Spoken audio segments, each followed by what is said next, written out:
রয়েছে 128 পৃষ্ঠায়, তাতে আমার আবু বকর সিদ্দিকের নাম। তারা লিখছে যে আবু বকর সিদ্দিক তিনি স্বাধীনতা সংগ্রামী ছিলেন। আজকে দেখা যাচ্ছে সেই আবু বকর সিদ্দিকের এই জিনিসগুলোকে অনেকে অস্বীকার করে তাকে উড়াবার চেষ্টা করছে। মৌলানা আবু বকর সিদ্দিক পীর অফ ফুরফুরা, স্বাধীনতা সংগ্রামী, ফ্রিডম ফাইটার। কথা বুঝে আসছে? দেখুন, Subscribe now, Medina Studio.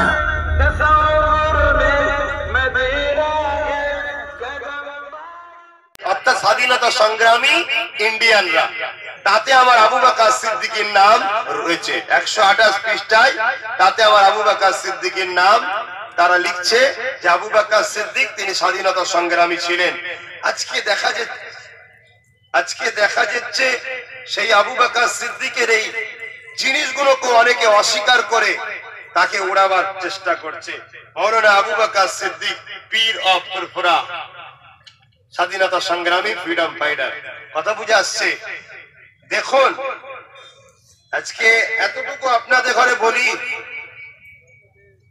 আমি খুব শিক্ষিত মানুষ তা নয়, কিন্তু আমাকে বহুত মানুষ ভালোবাসে, বহুত মানুষ দোয়া যেমন করে, বহুত মানুষ আমাকে ভালো ভালো জিনিস তথ্য দেয়। অতএব যে যাই দিক, আমি নিজে কিন্তু একবার দেখি তারপরে বলি, নিজে একবার পড়ি। কেন? আমার দাদা হুজুর বলেছিলেন, তুমি যেটা জানো না, পড়ো না, সেটা বলবে না। তাহলে আজকে সেই দাদা হুজুর রহমাতুল্লাহ আলাইহি, যিনি একদিকে যুগ সংস্কারক, মুজাদ্দিদ উলিল আমর, আর একদিকে স্বাধীনতা সংগ্রামী, আজকে তার নামে কেন হবে না? কে দেবে কে দেবে না দেখার দরকার নেই। আমার আবু বকরের কোটি কোটি সন্তান আছে। আমরা কি চেষ্টা করলে 2-10-20 বছরের মধ্যে আবু বকরের নামে বিশাল সম্পত্তি, এর উপরে কি পীর আবু বকর নলেজ সিটি তৈরি করতে পারবো না? বলুন ইনশাআল্লাহ। আজকে মাতৃ সদন হবে, জাতি ধর্ম বর্ণ নির্বিশেষে যে কোনো ধর্মেরই হোক না কেন, হিন্দু হোক, দলিত হোক, আদিবাসী হোক, মা মা হয়। তোমার মায়ের ইজ্জতের দাম আছে, হিন্দুদের মায়ের কি ইজ্জতের দাম নাই? সবার ইজ্জতের দাম আছে। রাসূল পাক সাল্লাল্লাহু আলাইহি ওয়াসাল্লাম সারা জীবন নারীদের মর্যাদার কথা বলেছে, নারীদের ইজ্জত বাঁচাবার কথা বলেছে। রাসূল পাক সাল্লাল্লাহু আলাইহি ওয়াসাল্লাম বলেছে, লা ইয়ারহামুল্লাহু মান লা ইয়ারহামুন নাস, যে মানুষকে ভালোবাসে না তার উপরে সৃষ্টিকর্তার দয়া হবে না। এটা মুহাম্মদ রাসূল শিক্ষা দিয়েছে। তাহলে আজকে কত গরীব ঘরের মেয়ে, মা যখন হয় ডেলিভারি করতে গিয়ে পুরুষ ডাক্তার অপারেশন করছে, বিভিন্ন জায়গায় চিকিৎসা করতে গেছি, পয়সা কমের জন্য ভালো চিকিৎসা না হয় মারা যাচ্ছে। আজকে আব্বাস সিদ্দিকী চাইছে আবু বকরের নামে এবং আপনার আবু বকরের সন্তানদের নিয়ে এখানে এক বিরাট মাতৃ সদন তৈরি হবে, সুপার স্পেশাল হসপিটাল তৈরি হবে। এখানে কি বলে, nursing college, engineering college, law college, medical college, 10,000 বেডের অনাথ আশ্রম তৈরি হবে। এটা আমাদের সবার দায়িত্ব আছে না নাই? আজকে যখন হসপিটাল নার্সিং হয়ে যাবে, তখন কিন্তু এখানে আর মাইক বাজানো যাবে না, ঠিক না বেঠিক? কেন? চিকিৎসা যেখানে রোগীরা থাকে সেখানে শব্দ করতে নাই, তাদের অসুবিধা হয়। কিন্তু এই জমিনে সারা জীবন এসে আপনারা কিন্তু উঠা বসা বসবাস থাকতে পারবেন।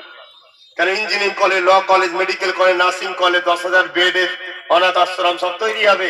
3 দিন ইসাল সাহেব দেখা যাবে, আপনারা সেখানে থাকবেন, ঘুমাবেন, পাশে নদী রয়েছে, উজু করবেন, গোসল করবেন, নামাজ পড়বেন। কিন্তু যতদিন না হচ্ছে ততদিন একটু আলোচনাটাও হচ্ছে কি, কিন্তু যখন হসপিটাল নার্সিং হয়ে যাবে আওয়াজ করা, শব্দ দূষণ করা যাবে না।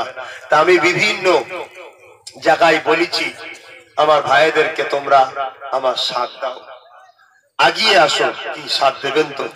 আল্লাহকে সাক্ষী রেখে বলুন, হাত তুলে। অনেক সমালোচনা চারিদিকে ছড়াচ্ছে। এই জায়গাটা টোটাল আছে 135 বিঘের ওপরে। এখানে কিছু আমার হিন্দু সমাজের ভাই আছে পাশে, এই দিকটাতে কিছুটা তেনাদের জায়গা এখনো আছে। কথা বুঝে আসছে? তিনাদের জায়গা পড়ে আছে, তিনারা চাষবাস করে আর করে, তিনাদের রয়েছে। বাকি আলহামদুলিল্লাহ মুজাদ্দিদ জামান দাদা হুজুর রহমাতুল্লাহ আলাইহি আওলাদ, আপনারাও আওলাদ। 100 বিঘে জায়গা অলরেডি কিনা হয়েছে। ইনসাল সাহেবের পরে আবার 4 বিঘে এক জায়গায় বাইনামা করা হয়েছে, এখানেই পাশেই, সেটা আবার রেজিস্ট্রি হবে। আল্লাহ করে চেষ্টা বিশাল বড়। যাতে করে জাতি ধর্ম বর্ণ নির্বিশেষে সবাই যেমন আবু বকরকে ভালোবাসে, সবাই যেন আবু বকরের দরবারে এসে শিক্ষা অর্জন করতে পারে, ঠিক না বেটি? আরে আমার মুজাদ্দিদ জামানের জীবনী বললে দেখা যায়